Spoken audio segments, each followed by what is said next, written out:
Congress Reptilian Compromised. Invasion in Session Chapter 1. The frequency of fear. A bustling mall on a Saturday afternoon was usually a place of leisure, not one of suspicion and doubt. The sprawling food court echoed with the clamor of families, teenagers, and couples. The sense of fried food, spices, and freshly baked goods filled the air. James Robinson's eyes flicked nervously from person to person as he walked beside Tommy George. His left hand gripped a metallic device tightly, a pair of headphones connected to it wrapped around his ears. Every few steps, James would glance at the small screen, noting the frequency readings.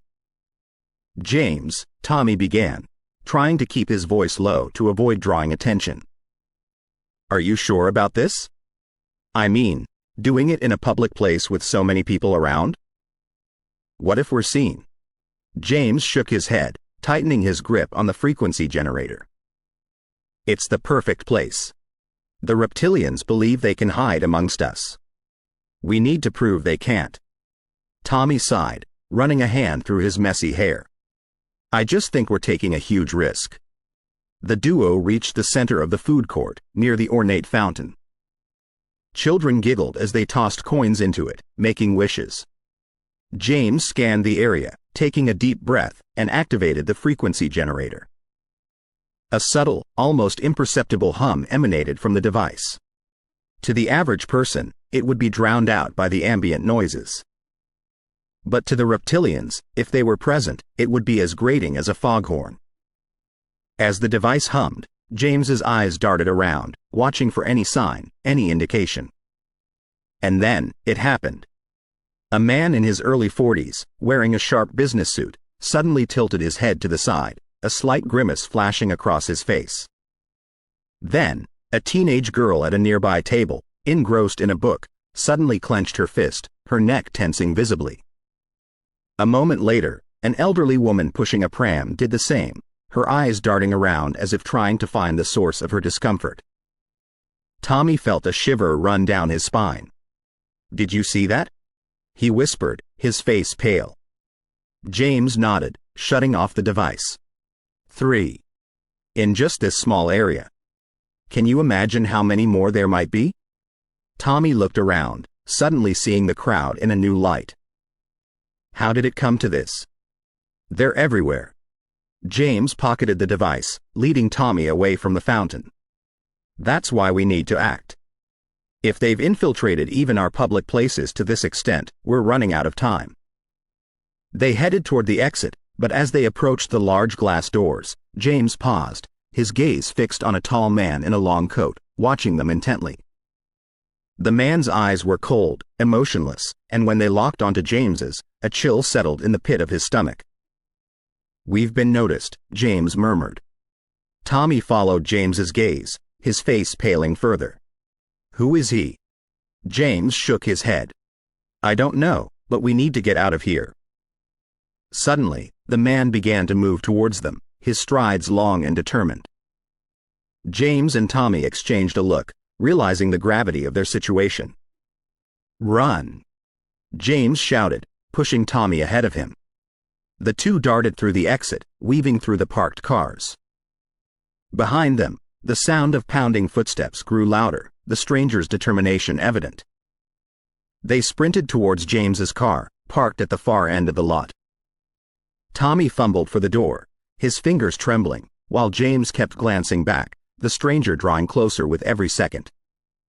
With a triumphant click, the doors unlocked, and the two jumped inside, James slamming his foot on the gas even before Tommy had closed his door. The tires screeched, and the car sped away, leaving the tall man standing in the middle of the parking lot, watching them with those emotionless eyes. As they merged onto the highway, Tommy tried to catch his breath. "Who was that?" "I'm not sure," James admitted. "But one thing's clear, Tommy. They're onto us." The realization weighed heavily on both men as they drove in silence, the vast urban sprawl giving way to the dark, empty countryside. The horizon was painted with the oranges and purples of dusk, but the beauty of the scene was lost on them. Their discovery at the mall was only the beginning, and as the weight of their mission settled in, an eerie stillness enveloped the car. The frequency of fear had been found, and the fight against the reptilians had truly begun. Chapter 2. The nest of shadows. The quiet hum of James's car engine was the only sound that could be heard as they sped down a winding country road, bordered by towering trees. Their dark silhouettes seemed to loom menacingly overhead, like ancient sentinels guarding a forbidden realm. "Where are we going?" Tommy's voice quivered with a mix of excitement and fear. "A safe place. An old friend of mine. He'll help us," James replied, keeping his eyes fixed on the road. They drove for what seemed like hours. The crescent moon hung low in the sky, providing just enough light to illuminate the dense foliage around them. Every now and then, the car's headlights would catch the eyes of nocturnal creatures, their reflective gaze momentarily glowing in the dark.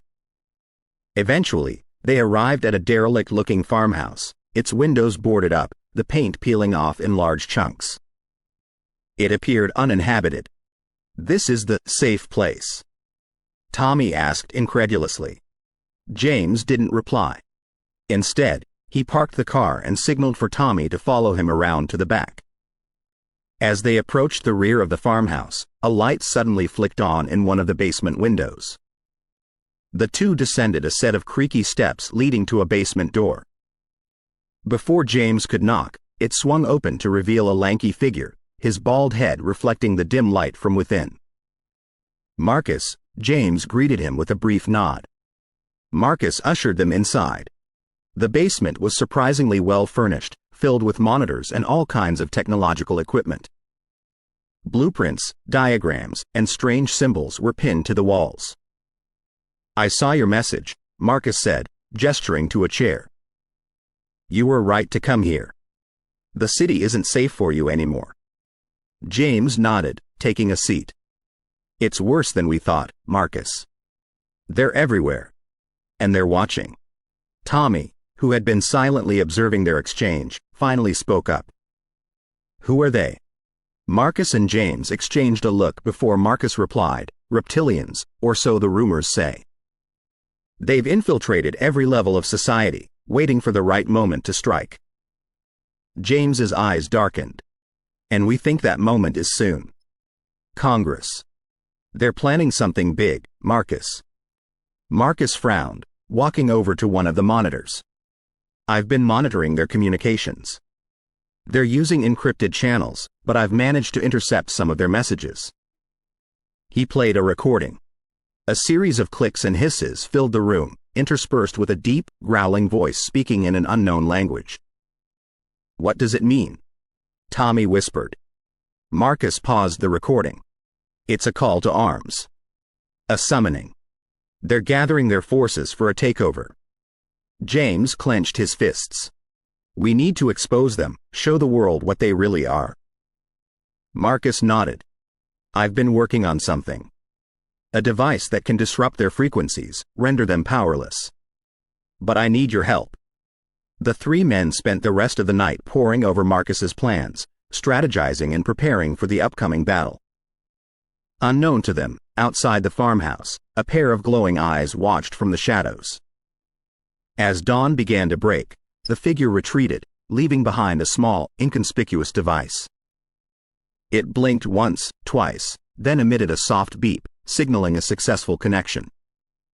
The reptilians had found them. Chapter 3. Whispers in the dark. The dawn's early light spilled into Marcus's basement, casting an ethereal glow over the room. Marcus and Tommy were engrossed in the blueprints of the frequency disruptor, while James leaned against a wall, his face creased with exhaustion and worry. Suddenly, an insistent beeping echoed from one of the computer terminals. Marcus raced over, his fingers flying over the keyboard.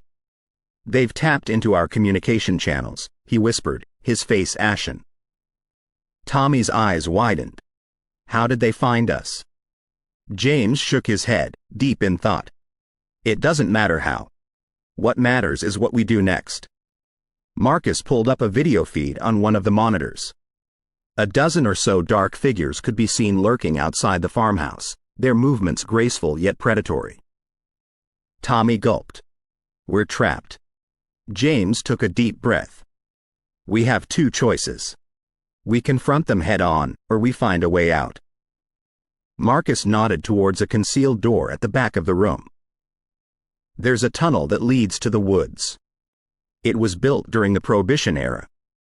Without further ado, the trio gathered their equipment and made their way to the tunnel. As they ventured deeper underground, the only sound that could be heard was the soft padding of their footsteps and the distant echo of the reptilians above them. The tunnel seemed endless, the damp walls closing in on them with each step. Just when it felt like hope was dwindling, a faint light appeared in the distance.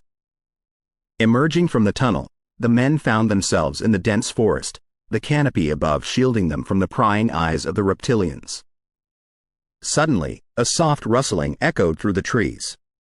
Figures emerged from the shadows, their faces concealed by hoods. The tallest of them stepped forward, pulling back his hood to reveal a young man with piercing blue eyes. "Preservers," he introduced, extending a hand towards James. James frowned. "Who?" "We are a group dedicated to preserving humanity and stopping the reptilians." "We've been watching you, James Robinson. We know about your discoveries, and we want to help." Relief washed over James, and for the first time in what felt like ages, he felt a glimmer of hope. "How can you help?" The blue-eyed man, who introduced himself as Eli, explained, "We have intel on their base of operations, their plans, their hierarchy. We've been fighting them in the shadows, but with your knowledge and Marcus's device, we can bring the fight to them." The group led James, Tommy, and Marcus to their hideout, a vast underground network of tunnels and chambers.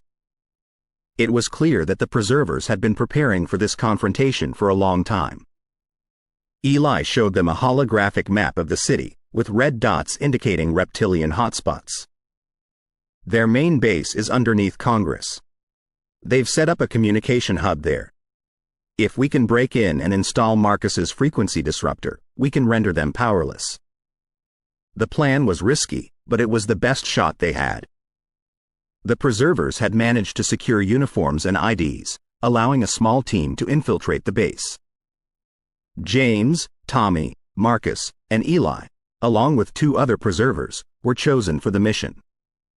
Armed with the frequency disruptor and other weapons, the team set out, knowing that the fate of humanity rested on their shoulders.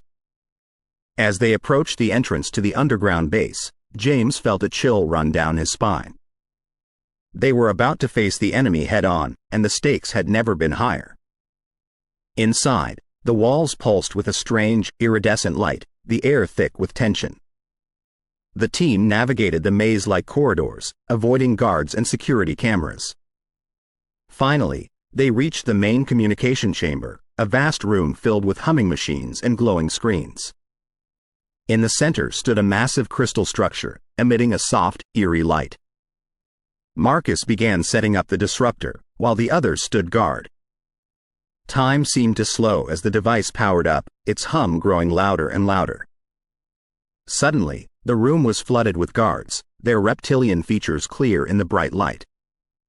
A fierce battle ensued, the preservers using every weapon and tactic at their disposal. As the disruptor reached full power, a blinding light filled the room, followed by a deafening explosion. When the dust settled, the reptilians lay motionless, their bodies disintegrated by the powerful frequency. The team had won the battle, but the war was far from over. As they made their way back to the surface, James knew that the world had changed forever. The reptilians were no longer a hidden threat but a known enemy, and humanity had to be prepared to fight. Chapter 4. Echoes from the Abyss. The victory was short-lived, and as the adrenaline subsided, a grim reality settled upon James and the team. Though the central communication chamber had been disabled, they knew this was just one node in a vast network.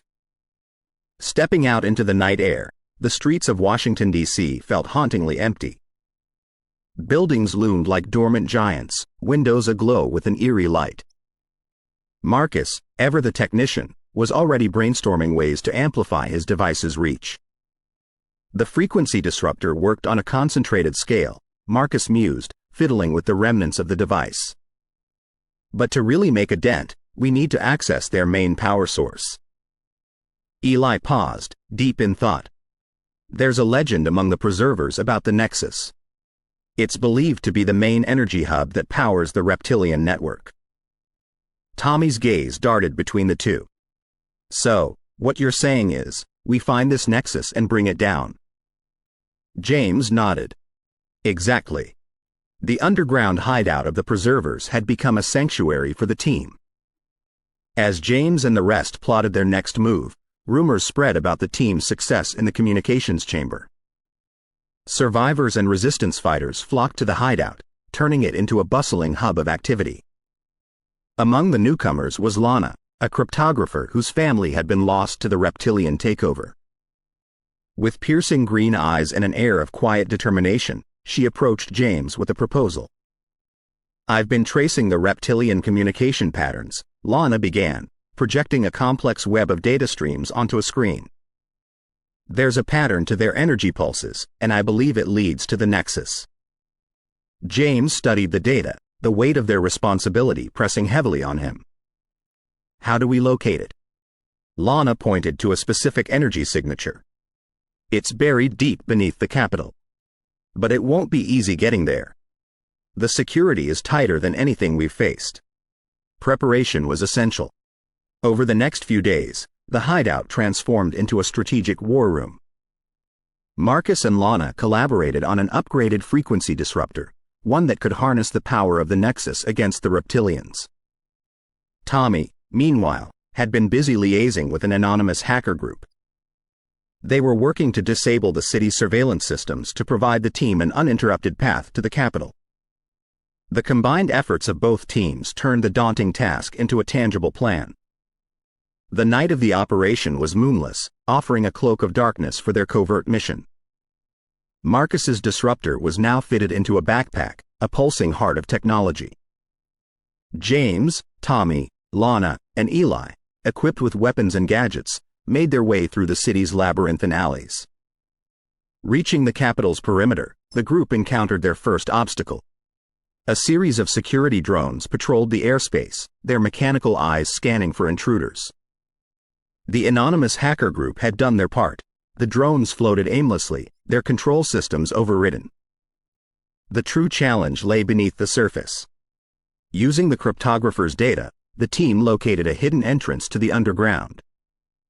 Descending into the depths, they navigated a maze of corridors and chambers, each more foreboding than the last.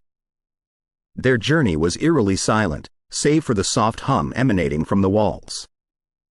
The deeper they ventured, the more intense the hum became, until it was a resonating vibration that they could feel in their very bones. Suddenly, they stumbled upon a vast chamber, its center dominated by a colossal crystalline structure, the Nexus. Veins of pulsating energy webbed out from it, connecting to various terminals. As they approached, the atmosphere grew thick with tension. The chamber was guarded, not by reptilians, but by humans, or at least, beings that once were human. Their eyes glowed with a reptilian sheen, a testament to the depth of the reptilian infiltration. Without a word, a fierce battle ensued. The team fought valiantly, using the element of surprise to their advantage. James and Eli tackled the guards while Lana and Tommy began interfacing with the Nexus terminals. As the last guard fell, a sudden silence enveloped the chamber. All eyes turned to Marcus as he connected the disruptor to the Nexus. The chamber filled with an intense light, forcing everyone to shield their eyes. When the brilliance faded, the team looked around in bewilderment. The Nexus, once a beacon of power, now lay dormant. Lana approached one of the terminals, her fingers dancing over the keys. "It's done," she whispered, tears of relief in her eyes. "Their network is disabled." The journey back to the surface felt like a dream. Emerging into the dawn's early light, the city seemed to breathe a collective sigh of relief. The reptilian stranglehold had been broken. As news of their success spread, spontaneous celebrations erupted across the city. The preservers had become heroes, their legend forever etched into the annals of history. Yet James knew that the fight was far from over. The reptilians were down, but not out. Humanity had won a battle, but the war for their very soul raged on. Chapter 5. Faces in the shadows, Washington, D.C. was alive with hope for the first time in ages. The streets, which had once felt like prison corridors, now echoed with laughter and celebration. The resistance, under the guidance of the preservers, had managed to cripple the reptilian network, a feat no one believed possible. James, while proud of their accomplishment, couldn't shake off a nagging sensation of unease. Victory was sweet, but he had been in this game long enough to know that their reptilian foes would not be easily vanquished. He wandered away from the celebrations, finding solace in the stillness of the National Mall. The reflecting pool mirrored the cloudy night sky, its surface undisturbed except for a few stray leaves. The silence was interrupted by the soft footsteps of someone approaching. Tommy George emerged from the shadows, his face pale under the dim streetlights. "James, we might have a problem," he said, handing James a cracked tablet. On its screen played a series of security footage clips. Each showed civilians, but their eyes, unmistakably reptilian, shimmered with malevolent intent. "It's happening faster than we anticipated," Tommy whispered, fear evident in his eyes. "They are replacing key figures in the city. We might have taken down the Nexus, but they're adapting, finding other ways to integrate." James watched the footage, his heart sinking. It showed individuals from all walks of life, from street vendors to high-ranking officials, all exhibiting the unmistakable traits of being under reptilian influence. "They're targeting the influential," James surmised. "They aim to control the city, not by brute force, but by infiltration." The two made their way back to the underground hideout, where the preservers and their growing band of supporters had made their base. The once joyous atmosphere had been replaced by palpable tension. Eli was already at work, his fingers furiously typing away. "I've been tracing these possession events," he said without looking up. "There's a pattern. They're using a form of psychic communication, a backup to the Nexus. It's not as powerful, but it's faster and more direct." Marcus, huddled over another terminal, chimed in, "If we can decode the frequency of this psychic link, we might be able to disrupt it. But we'll need more power than ever before." Lana, who had become an invaluable asset to the team, approached with a plan. "We need to go to the source. The epicenter of this psychic link. If we can sever it, we might stand a chance." And so, with a new mission in sight, the team embarked on their next challenge. Maps were laid out, plans were drawn, and once again, they found themselves navigating the shadowed streets of the city. Their destination?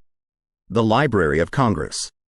Ancient texts had hinted at a chamber deep within its foundations, a chamber steeped in psychic energy. The grandeur of the library was overwhelming. Tall marble columns, intricate mosaics, and an eerie silence that hinted at secrets long forgotten. With Lana's guidance, they descended into the catacombs beneath, their path illuminated only by the faint glow of Marcus's equipment. The deeper they ventured, the more pronounced the psychic resonance became. It was a hum, not in the ears, but in the mind. It grew in intensity, making it harder to concentrate, to think. They felt their own thoughts being drowned out, replaced by a single, overpowering directive: submit. "Fight it," James shouted, clutching his head in pain. "Remember who you are." As they pressed on, they finally stumbled upon the chamber. In its center stood a crystalline obelisk, pulsating with malevolent energy. It was surrounded by a group of cloaked figures, their chants fueling its power. Without hesitation, the team engaged the cultists. A fierce battle ensued, with each side leveraging both technology and arcane power. James and Tommy, relying on their wits and combat skills, held the line, while Eli and Marcus worked to destabilize the obelisk. It was Lana, drawing upon her vast knowledge of ancient rites, who discovered the key. "The chants," she yelled above the din. "They're a binding ritual. We need to counter it." As Eli and Marcus focused on the obelisk, Lana began a counter-chant. Her voice, clear and unwavering, resonated throughout the chamber, combating the cultists' incantations. The obelisk's glow began to waver. Cracks formed on its surface, releasing a blinding light. The cultists, realizing their impending doom, fled in terror. And then, with a deafening roar, the obelisk shattered, its shards disintegrating into nothingness. Silence descended upon the chamber. The oppressive psychic weight lifted, replaced by a profound stillness. The team, exhausted but triumphant, made their way back to the surface. The dawn was breaking as they emerged, the first light of day casting long shadows across the city. It was a new day, and with it came a renewed sense of purpose.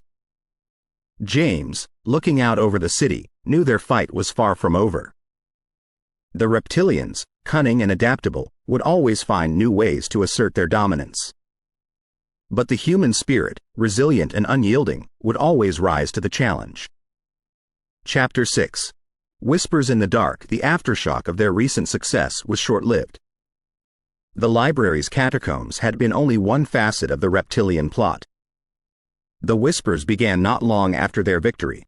Whispers that slithered through the underground networks, echoes of horror stories that no one wanted to believe. Children were disappearing. James's gut churned at the reports. Snatched from beds, taken while playing in parks, or vanishing from schools, they left no trace. Every missing child had one thing in common: they had a parent or a close family member working within the government. Lana's face was ashen when she arrived at their underground base with a thick file in her hands. Tommy immediately recognized the emblem on the folder: a black raven, the symbol of the Coven, a secret society said to possess esoteric knowledge. These are all the reports. Cross-referenced, double-checked, and horrifyingly accurate, she said, laying the contents of the file across the main table. Photographs of smiling children, reports, and maps painted a grim picture. James studied one of the photos, a girl with bright blue eyes and a sunny smile. He swallowed hard. What do they want with them? Lana replied, her voice tremulous. Leverage. Control. It's the oldest tactic. To control the influential, you threaten what they hold dear. We need to find them, Tommy said firmly. Every second counts. James, with Tommy and Eli beside him, dove into the information.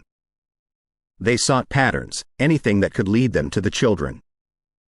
Hours turned to days. Exhaustion weighed heavily, but determination fueled their drive. It was Marcus who stumbled upon a chilling discovery. The sewers, he said, his fingers tapping at a map of the DC sewer system. They've been using them for transport. Look at this.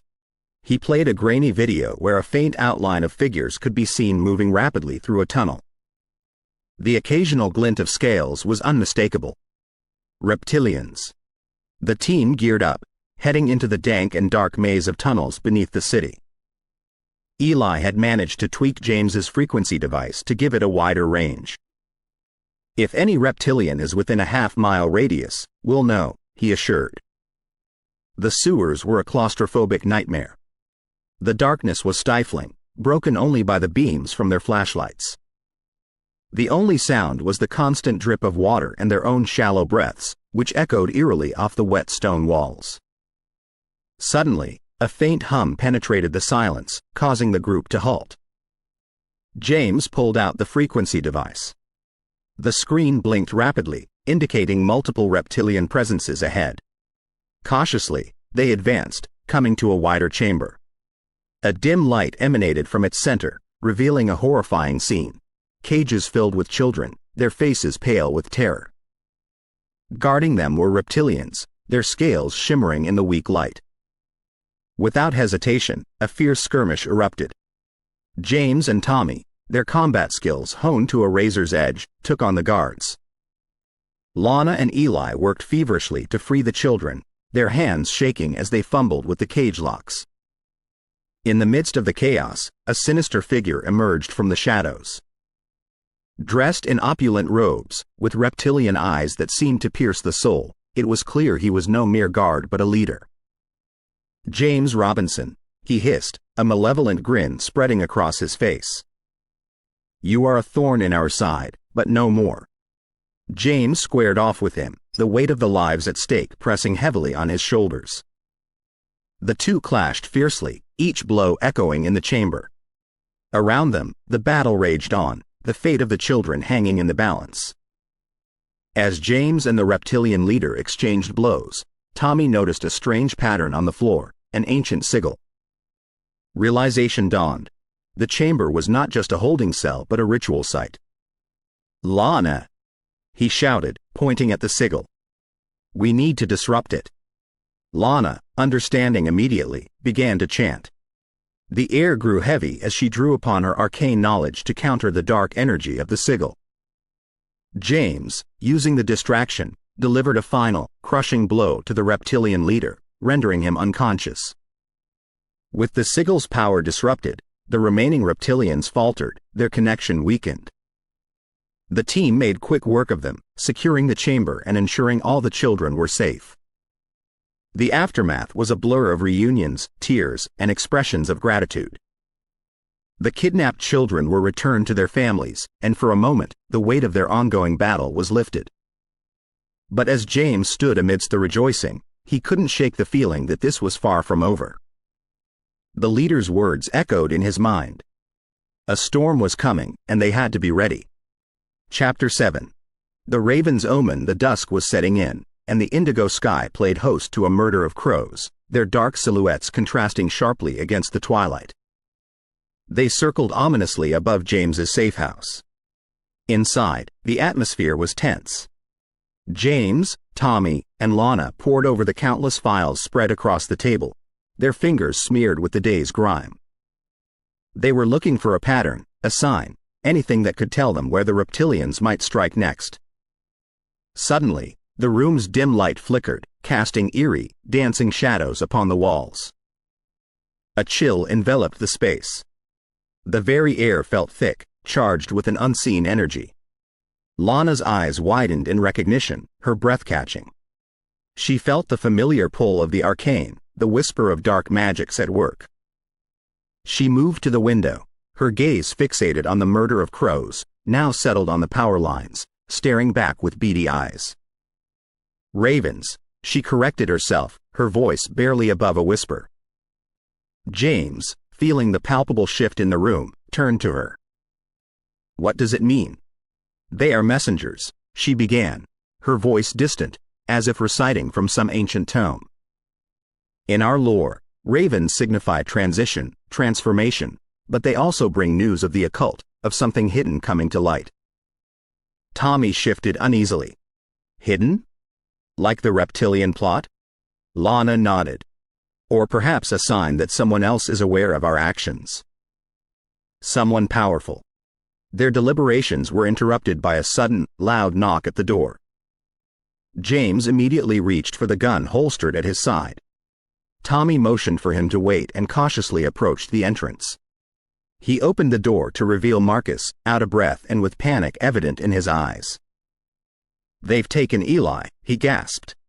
"Eli? How?" James exclaimed. "I don't know all the details," Marcus began, attempting to catch his breath. "We were decrypting some of the data from the sewers when a group stormed in. Before we knew it, Eli was gone. They left this." He held out a raven feather, its black sheen reflecting the dim light. Lana took the feather, her face paling. "This confirms it. The Coven is involved." "The Coven?" Tommy questioned. "A secretive society believed to control many levers of power in the world, including knowledge of the arcane. The raven is their symbol," Lana explained. James clenched his fists. "So, they're working with the reptilians?" Lana shook her head, her brow furrowed in thought. "It's not that simple. The Coven might have its own reasons. But one thing is clear. They have Eli, and he's in danger." The team, now joined by Marcus, quickly devised a plan to infiltrate the Coven's lair and rescue Eli. Using the raven feather as a conduit, Lana performed a ritual to trace its origin. The energy led them to an imposing mansion, nestled amidst thick woods, its Gothic spires reaching out to the moonlit sky. The mansion was rumored to be the Coven's primary base of operations, where they conducted their most sacred and dark rituals. Disguised in robes, James, Tommy, and Marcus infiltrated the mansion. The interiors were lavish, with tapestries depicting the Coven's lineage and dark rituals adorning the walls. In the main hall, a ceremony was underway. A vast circle inscribed with runes glowed eerily, and at its center, tied to a stone altar, was Eli. Members of the Coven, their faces obscured by masks, chanted in unison, their voices rising to a crescendo. Leading the ritual was a tall figure, his mask more ornate, signifying his high rank within the Coven. James signaled Tommy and Marcus, and they moved stealthily, neutralizing the guards without raising alarm. But as they approached the circle, they felt an invisible barrier repelling them. The leader, sensing the intrusion, locked eyes with James. "So, you've come," he intoned, his voice dripping with menace. Lana, who had stayed in the shadows until now, stepped forward, drawing from her arcane knowledge to counter the circle's protective barrier. The leader, recognizing her, sneered, "Ah, the renegade witch. You think you can stop us?" Lana's voice was steady, her eyes filled with determination. "I'll do whatever it takes." The two began a fierce arcane duel, with Lana using her powers to break the barrier while the leader attempted to strengthen it. James, Tommy, and Marcus used the distraction to take down the remaining guards. As the last guard fell, the barrier around Eli weakened. With a final surge of energy, Lana shattered the barrier, and the leader was thrown back by the force, his mask falling to reveal his face, a face James recognized from the Congress's upper echelons. Eli was quickly freed, and the team made their escape, the mansion fading into the distance, its secrets still lurking in its dark corners. Back at the safe house, as Eli recounted his ordeal, it became clear that the lines between friend and foe, between the Reptilians and the Coven, were more blurred than they had ever imagined. The game had changed, and the stakes had never been higher. Chapter 8. The Tapestry of Secrets. The night had grown darker outside the safe house, the clouds obscuring the pale light of the waning moon. Inside, the room was silent except for the humming of computers and the soft rustling of papers. Eli, now recovered from his ordeal, was briefing the team on what he had learned. "They wanted information," he began, his voice quiet but firm. "Specifically, they were after the locations of other resistors like us and details of our operations." Tommy looked grim. "But why would they, the Coven, want that? We thought they were on the Reptilian side." Eli shook his head, confusion evident in his eyes. "That's just it. They aren't allies, not truly. From what I gathered, the Coven is playing a much deeper game. They have their own plans and ambitions, and the Reptilians are just pawns to them, as are we." James rubbed his temples, processing the information. "So, we have two enemies?" Lana, who had been quietly contemplating, finally spoke up. "Not necessarily.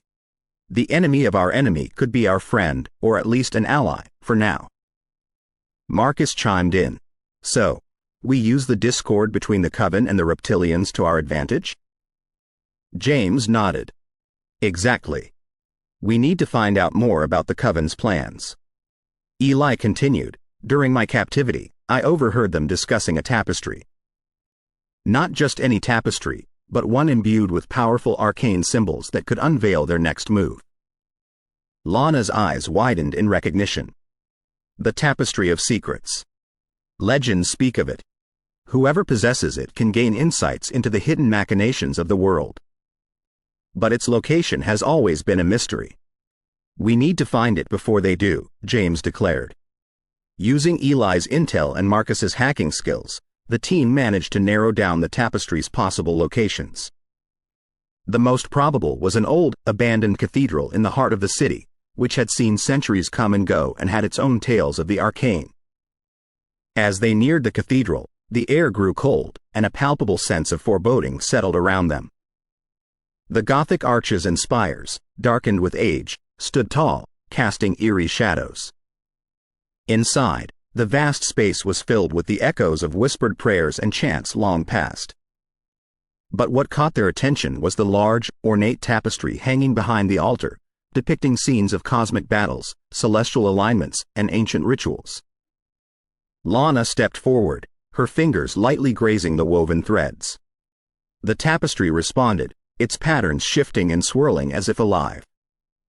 Scenes changed, revealing a vast underground chamber, where the coven was performing a dark ritual. The leader, the same man they had encountered at the mansion, stood at the center, a reptilian by his side. "It's a ritual of alignment," Lana murmured, her face pale. "They intend to amplify their powers using the cosmic energies. With the reptilians' unique biology and the coven's arcane knowledge combined, they will be unstoppable." The room suddenly grew colder, the shadows deepening. A soft, sinister whisper echoed, "You should not have come here." From the shadowed corners of the cathedral, hooded figures emerged, their intentions clear. Tommy and Marcus readied themselves for a fight, but it was Lana who took charge. Drawing a circle of protection around them, she chanted incantations that sent waves of energy towards their attackers. The figures hesitated, repelled by the barrier, but their numbers were growing. James, quick thinking as ever, grabbed the tapestry. "We have what we came for. Time to go." The team fought their way out, the tapestry secured. But as they fled the cathedral, they knew the game had escalated. The coven was aware of their every move, and the days ahead would be filled with even more danger. Back at the safe house, as they studied the tapestry, it revealed more than just the coven's plans. It hinted at a prophecy, one where a small band of resistors would rise against the dark forces, but their path would be fraught with betrayals and challenges. James looked around at his team, determination in his eyes. "We're that band of resistors. The fate of our world hangs in the balance, and it's up to us to tilt it in favor of the light." Chapter 9. Echoes from the past. The safe house had grown eerily quiet. The once vibrant command center with humming computers and incessant chatter now lay bathed in the soft amber glow of a single lamp. In its light, the team pored over the tapestry of secrets, each intricate weave revealing a tale of cosmic power and haunting legacy. Lana, with a scholar's patience, delicately traced the ancient threads, her lips silently moving as she decoded their narrative. "It's not just a story," she murmured. "It's a roadmap." Tommy leaned closer, squinting at the patterns. "A roadmap to what?" "To the very essence of the reptilians," she replied, her voice barely above a whisper. James raised an eyebrow. "So, what's the story?" The room seemed to grow even dimmer as Lana recounted the legend hidden within the tapestry. Centuries ago, before the dawn of human civilization, the reptilians and the coven shared a bond.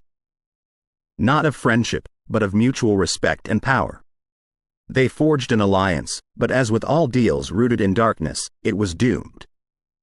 She continued, "The coven, ever ambitious, sought to control the reptilians, using their deep knowledge of arcane rituals. The reptilians, sensing betrayal, broke free from the coven's grasp.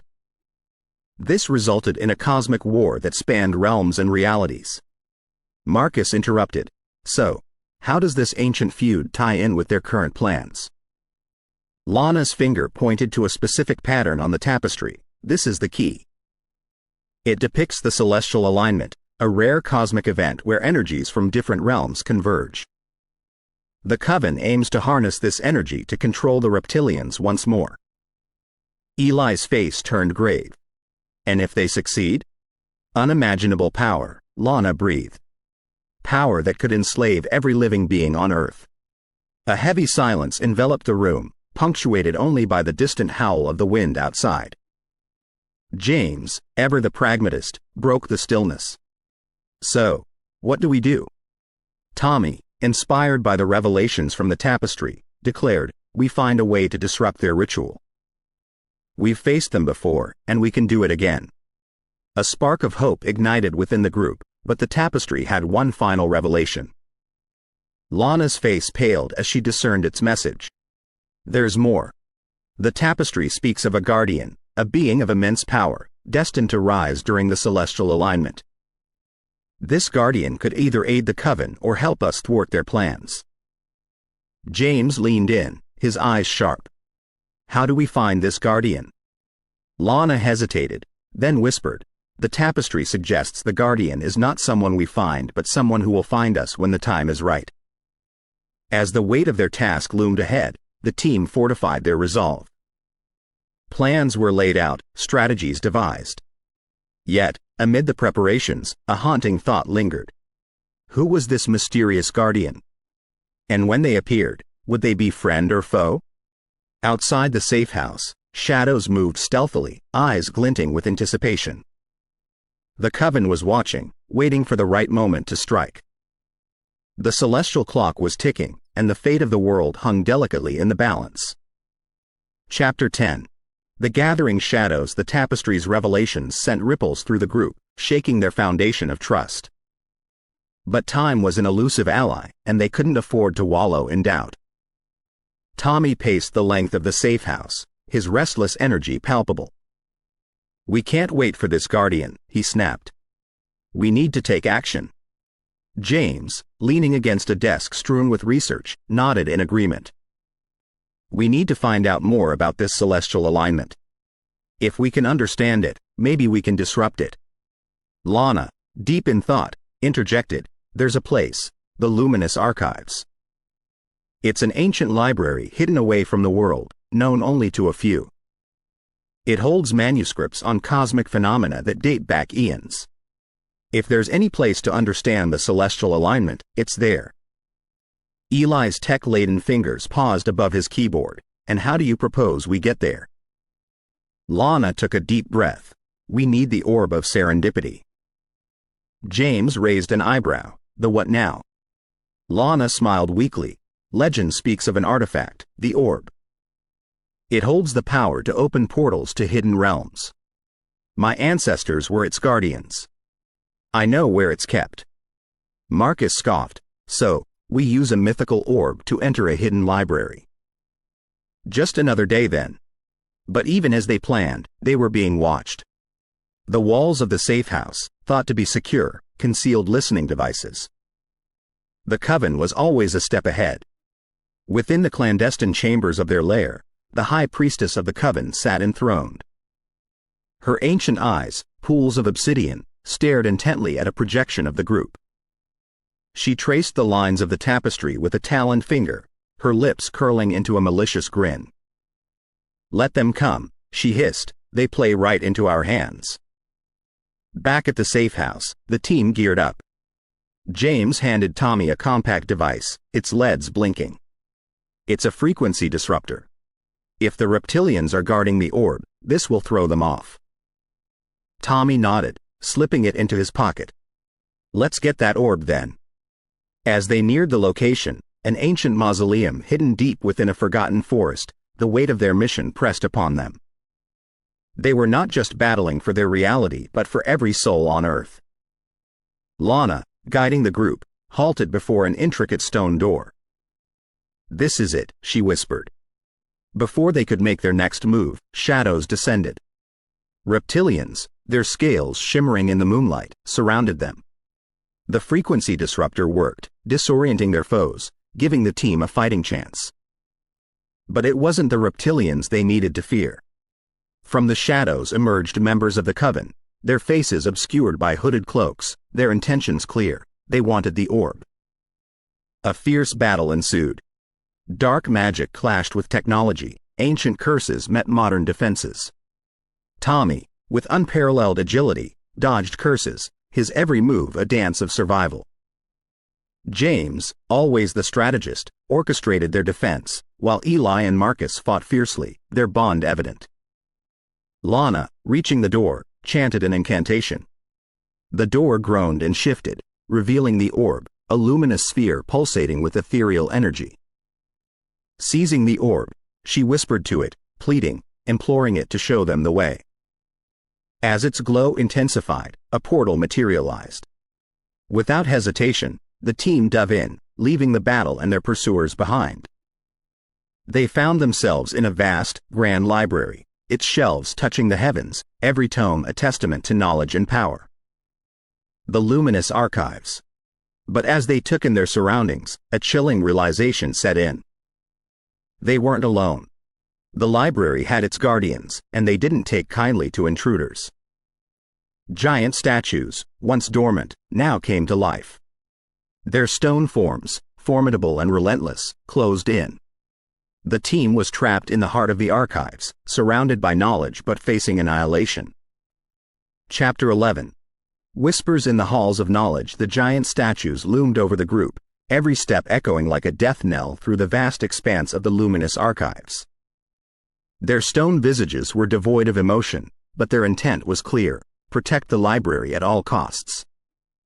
Tommy and Marcus positioned themselves between the guardians and the rest of the group, weapons drawn, while Eli hastily assembled a makeshift EMP device in a desperate bid to stall the statues. As one statue swung its massive arm, Tommy ducked and rolled, narrowly avoiding the strike. Marcus, on the other hand, was using his enhanced strength to fend off another guardian, his hands grappling with the stone behemoth. Lana, clutching the orb tightly, began to chant, her voice rising above the din of battle. The orb glowed brighter, casting a radiant light that seemed to pierce the very essence of the stone guardians. Slowly, the statues started to waver, their movements becoming sluggish. James, never one to miss an opportunity, shouted, "Eli, now!" Eli activated the EMP device. A pulse of energy emanated, washing over the statues. For a moment, everything was silent. Then, with a resounding crash, the statues crumbled to the ground, inert once more. The team regrouped, catching their breath. The immediate danger was over, but they were still in the heart of the luminous archives, with its myriad secrets and potential threats. "Let's not waste time," Lana urged. "We're here for information on the celestial alignment. Let's find it and get out." The group split up, searching through ancient scrolls and dusty tomes. Hours seemed to pass in minutes. The archives was a treasure trove of knowledge, spanning millennia, and it was easy to get lost in its depths. James, deep in a section dedicated to cosmic events, stumbled upon a manuscript titled The Dance of the Celestials. It spoke of a rare cosmic alignment, occurring once every 10,000 years, when the energy of the universe converged, creating a portal between realms. Reading further, he discovered that during this alignment, the veil between dimensions became thin, allowing beings from other realms to enter and exit at will. The last alignment, the manuscript noted, had brought about a period of chaos and destruction, as dark entities sought to claim the earth. James's heart raced. This was it. This was the information they needed.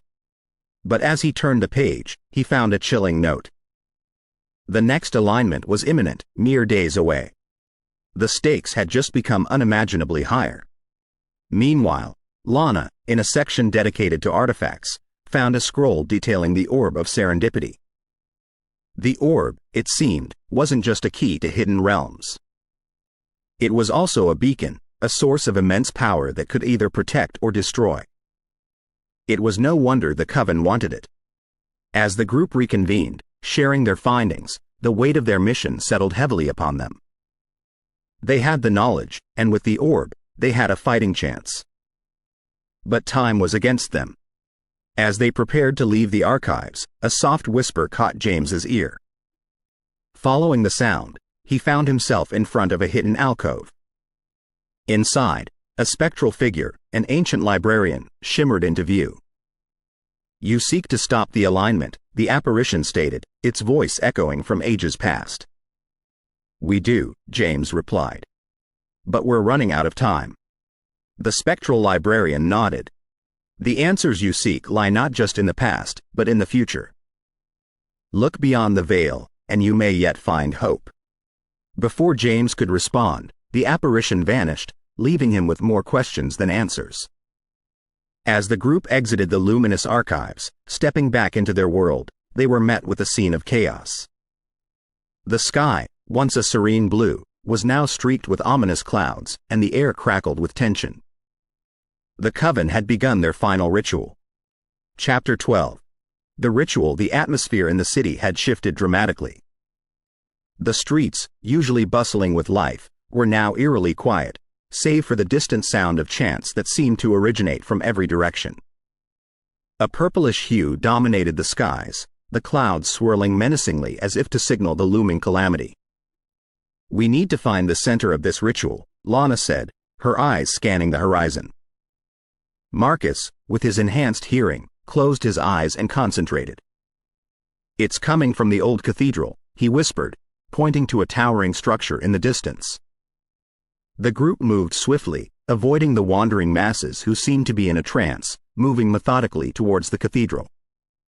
Every now and then, a familiar face in the crowd would jolt them. Neighbors, colleagues, and even some friends, their eyes now glazed, lost to the coven's influence. Upon reaching the cathedral, the team was met with a chilling sight. A massive circle was drawn on the ground, glowing in a luminescent blue, and around it, members of the coven danced and chanted, their voices melding into a haunting song. In the center stood Clara, the high priestess, holding the orb of serendipity aloft. Its glow had intensified, pulsating in rhythm with the ritual's beat. "We have to stop this," James murmured, his grip tightening around the handheld frequency generator. Tommy nodded, pulling a small remote from his pocket. "I have a few tricks up my sleeve," he whispered, pressing a button. Suddenly, a series of small explosions erupted around the cathedral grounds, creating a smokescreen. The coven members were thrown into disarray, their chanting interrupted. Using the chaos to their advantage, the group advanced. Eli and Lana focused on the coven members, using a mix of technology and ancient spells to hold them at bay. Tommy, Marcus, and James, on the other hand, made a beeline for Clara. But Clara was no easy target. Sensing their approach, she thrust the orb towards them. A blinding light emanated, and a force pushed them back. They skidded across the ground, disoriented. "Fools," Clara hissed. "Did you think you could stop the inevitable?" James struggled to his feet, wiping blood from his brow. "We can't let you complete this ritual. We won't let another realm take over our world." Clara laughed, a sound that was cold and devoid of any warmth. "It's not about takeover, dear James. It's about merging. Two worlds becoming one. And in this new world, the coven will reign supreme." Tommy, using the smoke as cover, had managed to circle behind Clara. Holding his breath, he lunged, trying to snatch the orb. But Clara, with reflexes that belied her age, sidestepped, sending Tommy crashing into the glowing circle. A scream pierced the air as Tommy convulsed, the circle's energy surging through him. "Tommy!" James roared, despair evident in his voice. The frequency generator. In his anguish, James had almost forgotten. Pulling it out, he activated it at its highest setting. The shrill sound pierced the air, causing everyone, including Clara, to wince in pain. Clara's grip on the orb loosened. Marcus, seeing his chance, rushed forward, grabbing the orb. Using all his might, he hurled it towards Eli. "Destroy it," he yelled. Eli, with a determined nod, placed the orb on the ground, muttering an incantation. The orb vibrated, emitting a high-pitched sound, before shattering into a million pieces.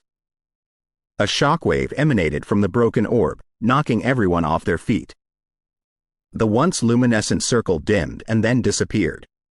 The skies slowly cleared, returning to their usual blue hue. But the cost had been high.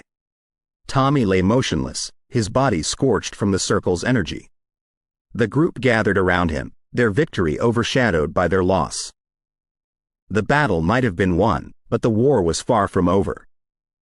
Chapter 13. Echoes of the past. The dust had settled, but a heavy pall of grief hung over the city. The loss of Tommy was felt deeply, not just by the team, but by the entire community. The young tech genius had touched many lives with his innovations and had been a beacon of hope in their fight against the coven. Days turned into nights and nights into days as the group mourned in silence. The once vibrant headquarters now felt like a tomb. The screens remained blank, the machinery silent, and even the ever-buzzing communication lines had gone mute. James found himself frequently gazing at Tommy's desk, the half-assembled gadgets, and scribbled notes, a stark reminder of the friend they had lost. Guilt gnawed at him. It was his plan that had put Tommy in harm's way. One evening, as he sat contemplating the past events, he felt a cold breeze brush past him. Startled, he looked around but found nothing amiss. The windows were shut and the ventilation system was off. Shivering, he pulled his jacket tighter and tried to focus on the paperwork in front of him. But then, a voice, faint at first but growing clearer, whispered, "James." James froze. The voice was unmistakably Tommy's. Swallowing hard, he replied, "Tommy? Is that you?" A spectral figure slowly began to materialize in front of him. It was Tommy, but not as James remembered him. This version of Tommy was translucent, an ethereal presence shimmering in the dim light. "You need to continue the fight," Tommy's ghost urged, his voice echoing eerily. James felt a lump in his throat. "I can't, not after what happened to you." Tommy's ghost moved closer. "My time may have ended, but the fight must go on. The Coven's influence still lingers, and there's something even darker on the horizon." "What do you mean?" James asked, his curiosity piqued. "I've seen it, James," Tommy said, his spectral form flickering. "In the realm between life and death, there's a force gathering strength. The Coven was merely a pawn, a precursor to something far more sinister." James leaned forward. "What is it? How do we stop it?" Tommy's apparition started to fade. "Find the Book of Shadows. It holds the answers. And trust in Lana. She's the key." Before James could ask any more questions, Tommy's ghost vanished, leaving him in stunned silence. With a newfound purpose, James gathered the team. He relayed his ghostly encounter, and while skepticism was evident in some eyes, the urgency of the message couldn't be ignored. Lana, in particular, seemed deep in thought. When James mentioned the Book of Shadows, she had paled. "I know of this book," she admitted. "It's a legendary tome said to contain the secrets of the dark arts. Many believed it to be a myth, but if Tommy's spirit reached out from beyond, then we must take this seriously." The group unanimously agreed. The hunt for the Book of Shadows began. Relying on ancient texts and hidden clues, the team traveled to forgotten crypts, abandoned monasteries, and even delved deep into the catacombs beneath the city. With each passing day, the pressure mounted. They felt watched, a shadowy presence lurking just out of sight. One night, as they were excavating a particularly old burial site, Eli stumbled upon a sealed chamber. Inside, atop a stone pedestal, lay an old leather-bound book, its cover embossed with arcane symbols. "The Book of Shadows," Lana whispered, her fingers trembling as she reached out to touch it. But as soon as she did, a force pushed them all back. The ground trembled, and a dark, swirling vortex appeared above the book. Shadowy figures emerged, their hisses and growls filling the air. "We've awakened something," Marcus shouted over the din, his eyes wide with fear. The team fought valiantly, using a combination of technology and magic to fend off the shadowy creatures. But their numbers seemed endless, and hope waned. Suddenly, Lana, drawing on a deep reservoir of strength, began to chant. Her voice grew louder and more forceful, creating a barrier around the Book of Shadows.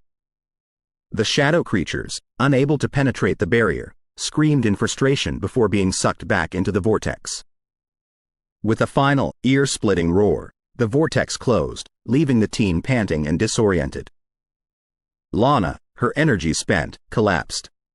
James rushed to her side, cradling her in his arms. "We got the book," Eli exclaimed, holding up the Book of Shadows triumphantly. But at what cost? As the weight of their mission and the dangers ahead pressed down on them, the group realized that their journey was far from over. The Book of Shadows might hold the answers, but unlocking its secrets would be their greatest challenge yet. Chapter 14. Secrets unveiled. Back at their headquarters, the team placed the Book of Shadows in a secured room. Its dark, leathery cover seemed to pulsate with an ominous energy, making the hairs on the back of James's neck stand up. They all felt it, an almost magnetic pull, urging them to open its pages. Lana, having regained her strength, was the first to approach. "We need to be careful," she warned. "This book is not just a repository of knowledge. It's a living entity with its defenses." Marcus shuddered. "So, what's the plan? We can't just keep it locked up." James nodded in agreement. "We need to decipher its contents. There's a reason Tommy's spirit led us to it. The answers we seek are within these pages." After much deliberation, they decided Lana would be the one to navigate the book. Her lineage and innate magical abilities made her the most qualified, albeit at a considerable risk. Ensuring protective barriers and counterspells were in place, Lana began to read. Hours passed, and with every page turned, her face contorted between fascination and horror. Meanwhile, Eli and Marcus stood guard outside, uneasy about the energy emanating from the room. Eli's tech gear beeped sporadically, signaling energy fluctuations they couldn't quite decipher. As dawn approached, a scream pierced the silence. James rushed into the room to find Lana collapsed, the book open to a page depicting an intricately drawn pentagram encircled by ancient runes. He gently shook Lana, her eyes fluttering open, filled with tears. "It's worse than we thought," she whispered, her voice quaking. The coven was merely a facade. They were pawns, controlled by a far more malevolent force. A demon lord, named Malakar. The name sent chills down James's spine. Malakar? The same demon from the legends? Lana nodded, her face pale. "He's been biding his time, harnessing energy from the souls the coven claimed. He intends to breach the barriers between the underworld and our realm, unleashing chaos like we've never seen." Eli, his eyes wide with fear, spoke up. "How do we stop him?" "The book," Lana murmured. "It contains a ritual, one that can trap Malakar. But it requires immense power and a sacrifice." Silence fell upon the room, each member contemplating the weight of the revelation. James broke the silence. "We need to prepare. If this is the battle we've been chosen for, then we'll face it head on." Days turned into nights as the group researched, trained, and gathered the necessary elements for the ritual. Lana's connection to the book deepened, allowing her to decipher more secrets, but it came at a cost.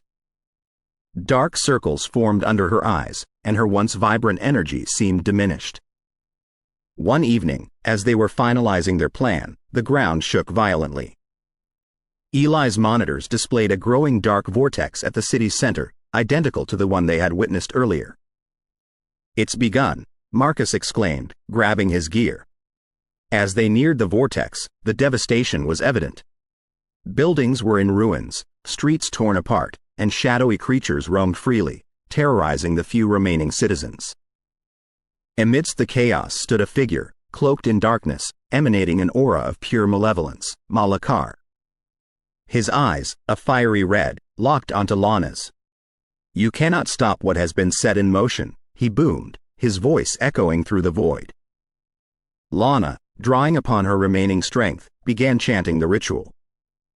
The team defended her, battling the relentless waves of shadow creatures. With every incantation, the vortex seemed to waver, but Malakar fought back, his power threatening to overwhelm them. Suddenly, the Book of Shadows flew open, its pages flipping wildly before settling on a previously unseen page. A beam of pure energy shot out, enveloping Lana. Her body lifted off the ground, her voice amplifying, echoing the chants of ancients. James, realizing what was happening, shouted, "Lana, no!" But it was too late.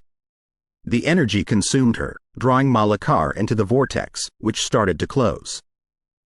With a final, gut-wrenching scream, the vortex vanished, leaving behind a devastated city and a team shattered by loss. The Book of Shadows lay on the ground, its pages now blank, having claimed its sacrifice. James fell to his knees, tears streaming down his face. The cost of their victory was too high. They had saved their world but lost a part of their soul. Chapter 15. The aftermath. The heart of the city lay in ruins, with skyscrapers reduced to skeletal structures, streets fractured with deep chasms, and an eerie silence hung in the air. The team stood amidst this devastation, the weight of their loss bearing down on them like a physical force. James, his face stained with tears and sweat, looked around, struggling to comprehend the reality of what had just transpired. The Book of Shadows lay beside him, its once powerful pages now stark and empty, a grim reminder of the price they had paid. Marcus slowly approached James, placing a reassuring hand on his shoulder. "We need to regroup, James. Figure out what's next. The city, the world needs us now more than ever."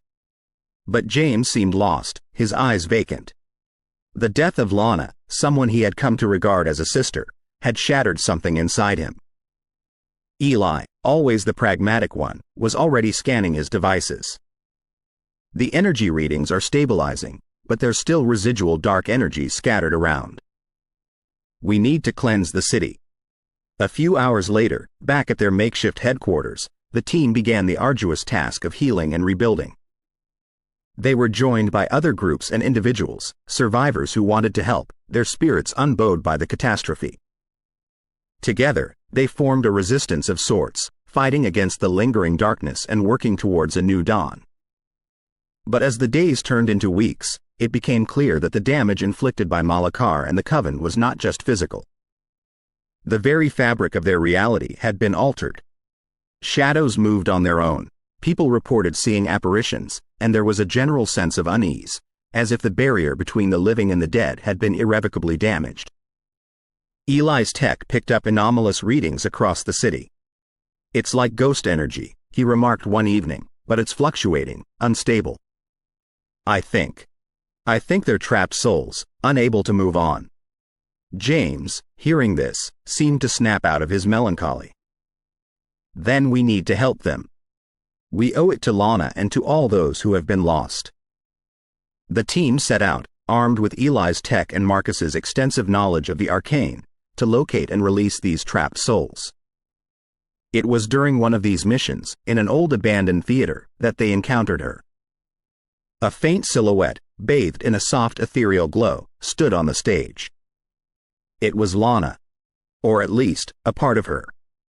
James approached slowly, tears forming in his eyes. "Lana?" The apparition turned, her face a mask of sadness and longing. "James," she whispered, her voice barely audible, "it's not yet time. The balance, it's still broken." Marcus stepped forward. "Lana, what do you mean? What balance?" She looked at him, her eyes filled with a deep, ancient wisdom. "The book, its power was not just in its pages. It maintained a balance between our world and the other. With its power spent, the balance is lost." Eli, his analytical mind working overtime, questioned, "So, we need to restore the book?" Lana nodded, "Yes, but not just that. You need to find its twin, the Book of Light. Only together can they restore the balance." James, a newfound determination in his eyes, declared, "Then that's what we'll do. We'll find this Book of Light and set things right." Lana smiled, a hint of her old self shining through. "I knew I could count on you," she said before slowly fading away. The team, galvanized by this new mission, began their research. The Book of Light, as it turned out, was as elusive as its shadowy counterpart. Legend spoke of it being hidden in a place where light and dark coexisted, protected by ancient guardians. Their journey would be fraught with danger and uncertainty, but they were united in their purpose. For Lana, for their city, and for the countless souls trapped between worlds, they would brave the unknown and restore the balance. The road ahead was uncertain, but one thing was clear: their fight was far from over. Chapter 16. The luminous trail the whispering wind danced through the broken streets of the city. The skeletal remnants of buildings were illuminated by the thin shards of moonlight filtering through the overcast sky. In this quiet, post-apocalyptic world, the footfalls of our team echoed louder than ever. The underground library, known only to a select few, was their first stop. Rumored to contain texts and manuscripts predating human civilization, it was the best lead for the whereabouts of the elusive Book of Light. James led the team, with Eli's handheld device mapping their path, its screen flashing intermittently with ghost energy readings. Marcus, holding a lantern, revealed frescoes on the walls which chronicled the eternal battle between light and shadow. As they delved deeper, the weight of the underground pressed down on them. Their breaths became visible in the increasing cold, and sounds became muffled, as though the very air was trying to suffocate their words. Suddenly, Eli's device beeped rapidly. "We're not alone," he whispered, looking at the screen that showed multiple energy signatures moving around them. As Marcus cast the lantern's light in a sweeping arc, shadows skittered, some with discernible human forms and others grotesque and distorted. Whispers filled the air, the soft murmurings of lost souls urging them to turn back. James tightened his grip on the Book of Shadows. "We can't back down now. Lana showed us the way, and we need to finish this." The group moved steadily, using Eli's device as a compass, which was leading them to a grand chamber. Its entrance was marked by an ornate archway, the symbols etched on it glowing faintly. Inside, a pedestal stood at the center of the chamber, bathed in a soft, ethereal glow. Atop it rested a book, its pages shimmering. The Book of Light. James approached cautiously, but as he reached out, the ground trembled. The trapped souls they had passed earlier began to converge, their whisperings growing more urgent and agitated. Marcus began chanting, trying to calm the restless spirits, while Eli hurriedly worked on his device, attempting to disrupt the ghost energy surrounding them. The chamber's walls began to shift and contort, revealing faces of anguish that moaned and screamed in despair. Their sorrowful eyes fixed on James, and their outstretched arms reached for him, pulling him towards the abyss. James, struggling, cried out, "I promise we'll restore the balance. We're here to help." His pleas seemed to reach something deep within the spirits, for the force holding him eased just enough for Marcus to pull him away. The Book of Light, however, was swept away by the spirits, disappearing into the wall. Eli, panting, said, "We need to go. This place is coming apart."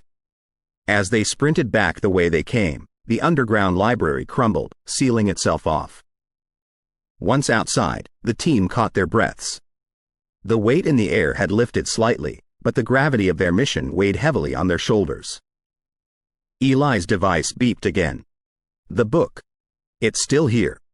In the city. We just need to find its new location." James nodded, determination burning in his eyes. "We won't stop until we do." And so, beneath the ghostly luminescence of the moon, the team set out once again. Every shadow held a potential threat, every whisper a warning. But they pressed on, driven by hope and the promise of a new dawn. Chapter 17. The Seer's Parable. In the heart of the decrepit city, a cathedral stood untouched by decay. Its stained glass windows, depicting angels and demons intertwined in an eternal dance, shimmered eerily under the moon's glow. The once bustling square around it was now silent, except for the soft hum emanating from within the cathedral. Upon entering, the trio found themselves in a vast nave, with pews still perfectly aligned, and at the far end, a lit altar. A woman, draped in a flowing white gown, stood there, her eyes closed, seemingly lost in deep meditation. "Who is she?" Marcus whispered, his gaze fixed on the mysterious figure. Eli responded, "The city legends speak of a seer, one who has lived through multiple lifetimes. They say she has the gift of sight." Without turning, the seer spoke, her voice echoing through the silent hall. "You seek the Book of Light. Your journey has been arduous, but the true challenge lies ahead." James approached cautiously. "We need the book to restore balance. Can you help us?" The seer opened her eyes, revealing irises that shifted colors like a kaleidoscope. "Your quest is noble, but are you prepared for the sacrifices it demands?" "We've already lost so much," Eli murmured, thinking of Lana. The seer beckoned them closer, her fingers tracing symbols in the air, creating a shimmering portal. "Look and see the path you tread." The trio peered into the portal. Scenes flashed by. Cities engulfed in flames, spirits tormented in endless cycles, and shadows consuming the last vestiges of light. Amidst this chaos, they saw themselves, standing strong, defending a beacon of hope. The balance between light and shadow has always been delicate, the seer began. Your actions will tip the scales, for better or worse. Marcus's voice trembled. How can we ensure it's for the better? The seer smiled. Remember the parable of the two wolves? Inside each person, there are two wolves fighting. One is darkness and despair, the other is light and hope. Which one wins? The one you feed, James replied, recollecting an old tale. Precisely, she said. But here's a truth not many realize.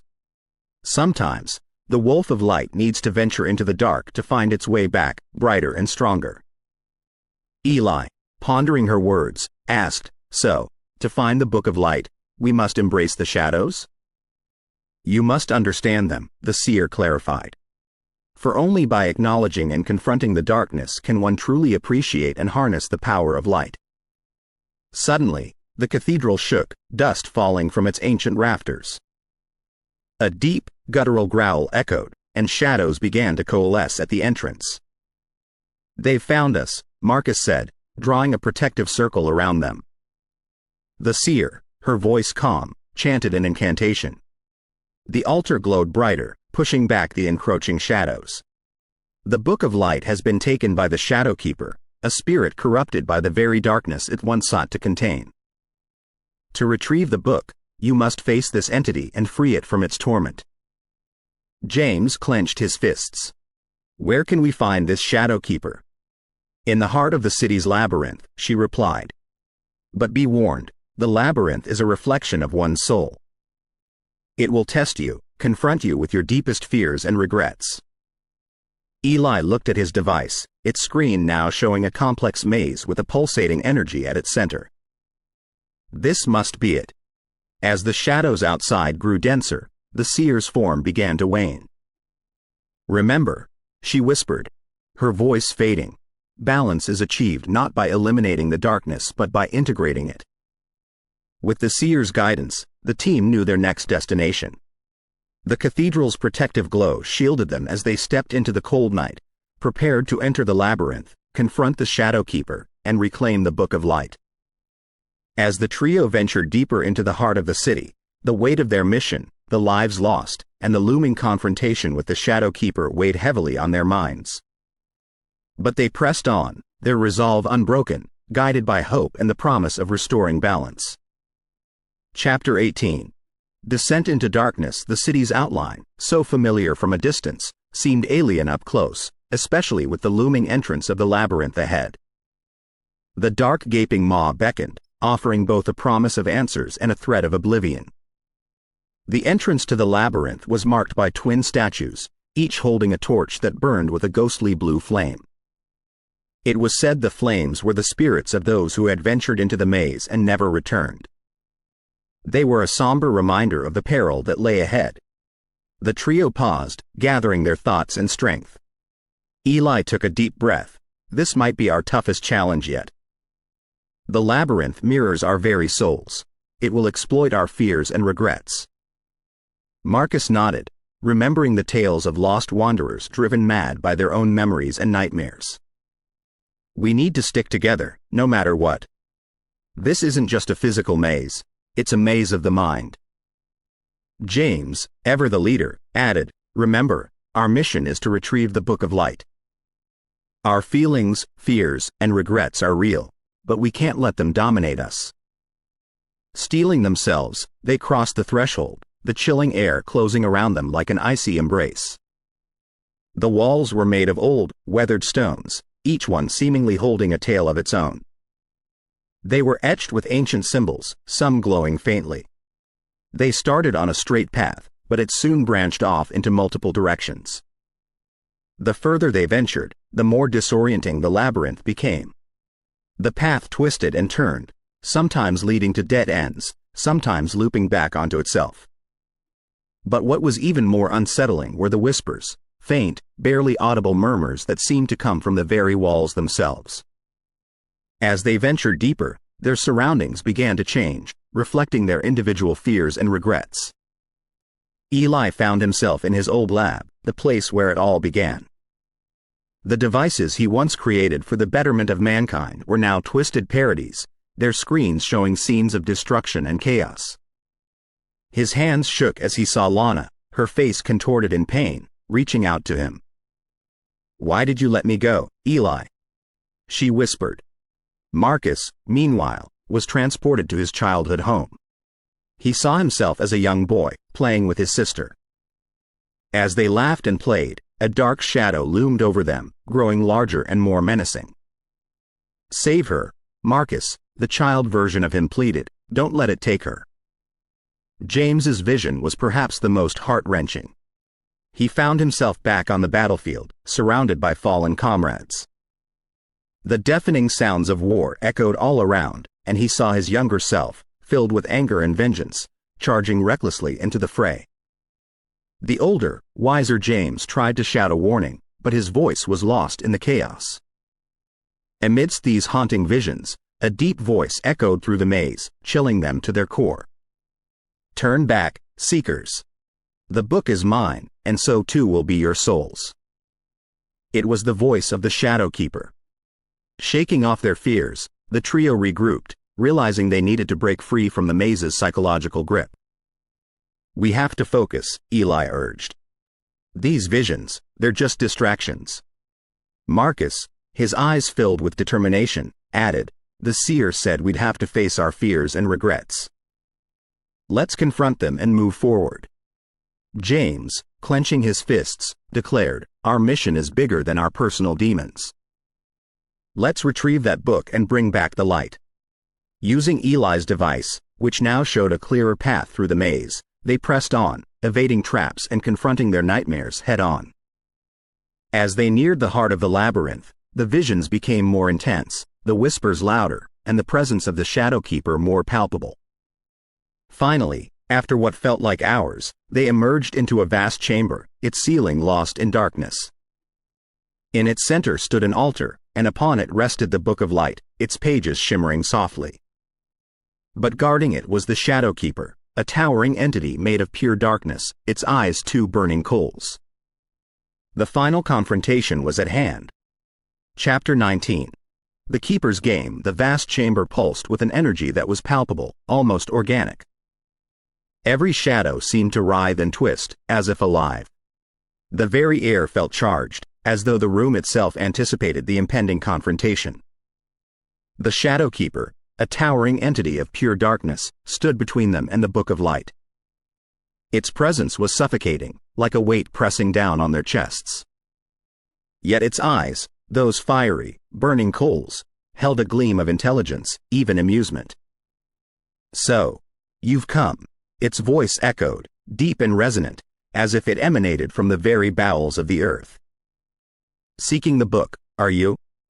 James stepped forward, his voice unwavering. "The book belongs to the world, not to the likes of you."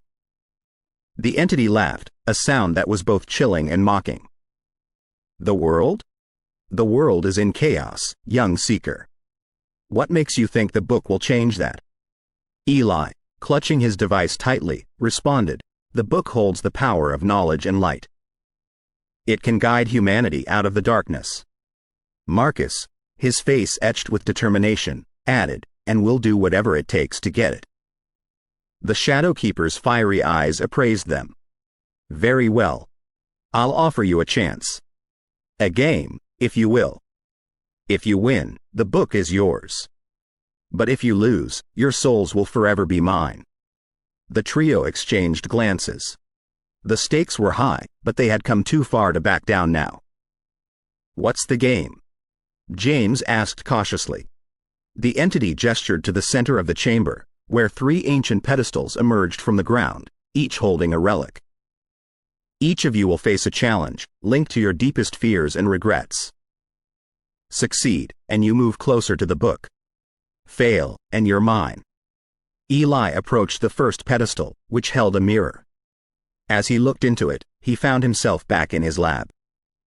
But this time, he wasn't alone.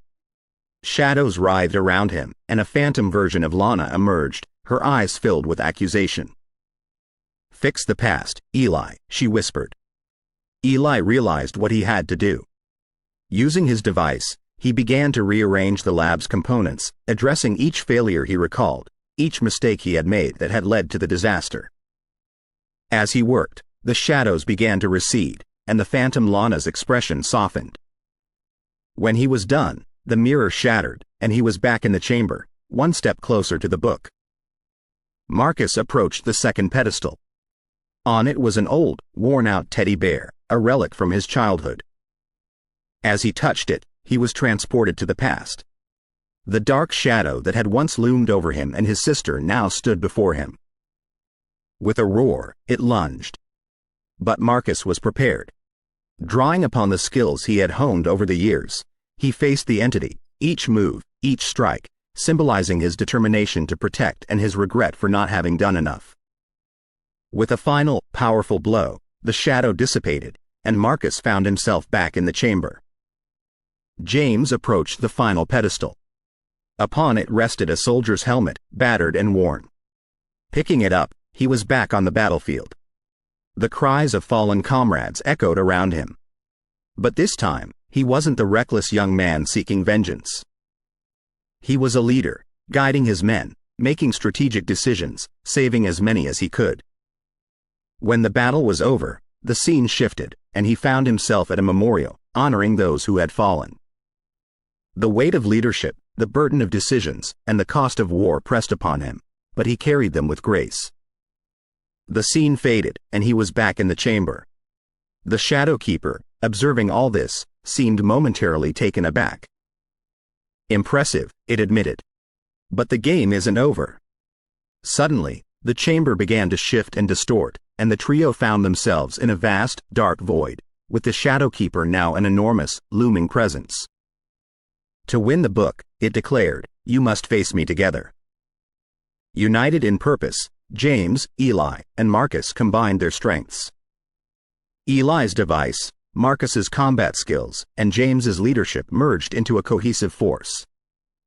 The battle was intense, with the Shadow Keeper unleashing its full power, but the trio's resolve was unyielding. With one final, combined effort, a blast of light emerged from them, engulfing the entity and banishing the darkness.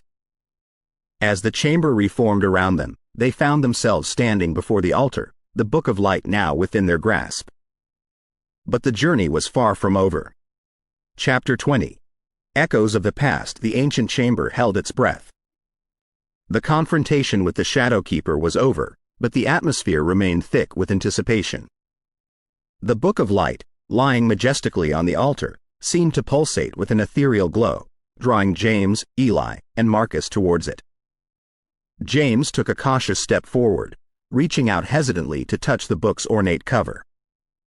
As his fingers made contact, a blinding surge of light emanated from it, enveloping the room and the trio. When the brilliance subsided, they found themselves no longer in the chamber but in a realm of memories. The landscape around them was constantly shifting, blending the past and present in an intricate dance. The streets of a war-ravaged city gave way to Eli's lab, where ghostly apparitions of Lana reached out with pleading eyes. Shadows of Marcus's childhood traumas loomed large, intertwined with the guilt-ridden battlefields of James's past. These are the echoes of our past, whispered Eli, taking in the ever-shifting surroundings. The book is showing us everything. A haunting figure approached them, a young woman, her face obscured by a veil of sorrow. I am the keeper of memories, she intoned. You seek the knowledge of the book, but first, you must reconcile with your past. James, his face pale, stepped forward. We faced our fears with the Shadow Keeper. What more do you want? The Keeper of Memories responded, her voice soft yet firm. Facing fears and understanding them are two different things. You must learn, heal, and grow. Without another word, the landscape shifted again, and James found himself in the trenches, surrounded by the young faces of his platoon. The sounds of battle were distant, but the weight of leadership bore down on him. An apparition of a younger James appeared, his eyes filled with vengeance and anger. The older James approached him. You must let go of the hatred, the need for revenge. Find peace, for them and for yourself. As the scene faded, Eli was back in his lab. The disaster that had haunted him was unfolding once again, but this time, instead of trying to change the outcome, he faced the ghostly Lana. "I'm so sorry," he whispered, tears streaming down his face. Lana's apparition nodded, her expression softening. "Find a way to use your knowledge for good, Eli." Finally, the realm shifted to a dimly lit room from Marcus's past. The shadowy figure that had tormented him and his sister was there, but instead of fighting it, Marcus approached with an open heart. "I forgive you," he whispered. The shadow hesitated before dissipating into nothingness. The realm of memories started to dissolve, bringing them back to the chamber. The Keeper of Memories stood before them, her face now clear and serene. "You have faced the echoes of your past and found understanding. The Book of Light is yours." James, Eli, and Marcus approached the altar once more. This time, when James touched the book, it opened willingly, revealing pages filled with ancient texts, symbols, and knowledge. A soft, radiant light emanated from it, illuminating the chamber. They realized that the journey had been about more than just retrieving the book. It was about understanding themselves, reconciling with their past, and using that knowledge to bring light to a world overshadowed by darkness. And as they left the ancient chamber, the weight of their mission pressed upon them. But they were no longer alone in their quest. The Book of Light, filled with the collective wisdom of ages, would guide them, and the echoes of their past would strengthen their resolve. We hope you have enjoyed our Reptilians Congress takeover attempt, Paranormal Scary Story. Please visit us at Paranormal Untold Stories. Come to listen to more of our scary stories collection. Paranormal Untold Stories encourages you to contact us if you have your own untold story that you would like our professionals team to put online as a scary story. Thank you. Please follow our YouTube channel, Paranormal Untold Stories, and encourage others to do the same. Paranormal Untold Stories.